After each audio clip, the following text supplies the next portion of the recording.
pouco sobre o envolvimento da escola, que é um local que a criança está indo muitas vezes, e os pais também no desenvolvimento ou atraso também que tem dos filhos. Primeiro, quais contribuições podemos dar às famílias? Bom, as contribuições que a gente pode estar dando à família é sempre estar realmente falando os avanços que a criança ali teve, falando como os pais podem também estar replicando o que a gente faz na clínica, tá generalizando isso na casa, porque não faz nenhum sentido a criança só ir para a clínica, só aprender na clínica, mas em casa, que os pais ficam a maior parte do tempo com a criança. Então a gente tem sim que ensinar eles a estar generalizando esse comportamento deles para casa. Então as contribuições que a gente pode estar dando é justamente isso, é mostrar os gráficos, mostrar os avanços, dar o PEI, que é o plano de ensino individualizado para aqueles pais, para que eles possam estar generalizando o comportamento dessa criança.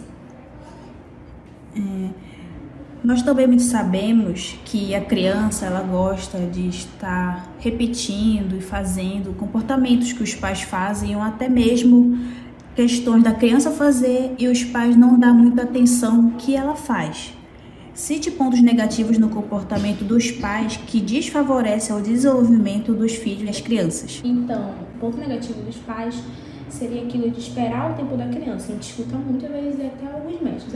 Então tem que esperar o tempo dele. A criança não fala, a criança não anda. Ou então a criança tem uma criança muito birrenta, tem que esperar o tempo dela. Então, um ponto negativo disso seria esperar o tempo da criança, né?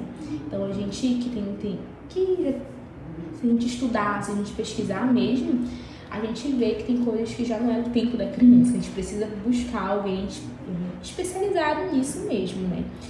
Então, também negar os sinais. Então, o meu filho não faz contato visual, meu filho não atende quando é chamado. E o pai se negar a acreditar nisso também é um ponto desfavorável.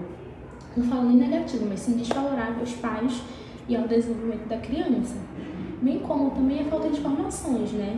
Não só no autismo, mas no TDAH, no TOD, nos outros transtornos infantis no geral, ainda tem muita falta de informação. Então, os pais não terem acesso a essa informação seria, sim, também um ponto desfavorável para o desenvolvimento dessa criança.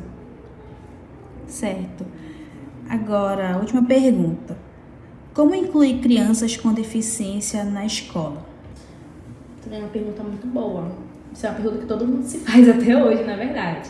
Porque tem aquilo, né? A inclusão e a exclusão. Então, como eu posso incluir uma criança que tem algum transtorno, ou uma criança com TEA, ou uma criança TDAH na escola? Bom, o primeiro passo é estar alinhada com essa equipe, estar alinhada os profissionais que atendem essa criança na clínica e estar alinhada à escola, com coordenação pedagógica, com os professores, com a mediação da escola, né? Tá indo fazer visitas escolares regulares. Essa criança, essa escola tem um PEI para essa criança, que é o plano educacional individualizado.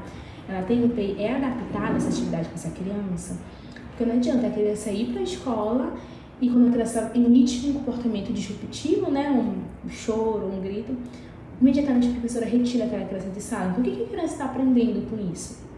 Então, tem um plano comportamental para isso? Ela está só saindo por sair? Então, a inclusão, quando a gente fala de inclusão, a gente fala de fato de incluir aquela criança. Apesar da criança ter atraso no desenvolvimento, né, ela tem que se incluir de alguma forma naquela rotina, naquela dinâmica escolar.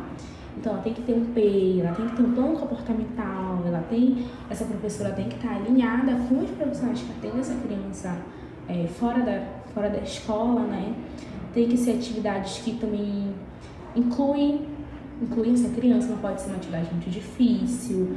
Tem que estar sempre, realmente, a professora está tentando também incluindo essa criança no ambiente social das demais crianças na sala de aula. Tá bom, muito obrigada. Bom, para encerrar, vamos recapitular a entrevista de hoje, que é com a psicóloga Lara.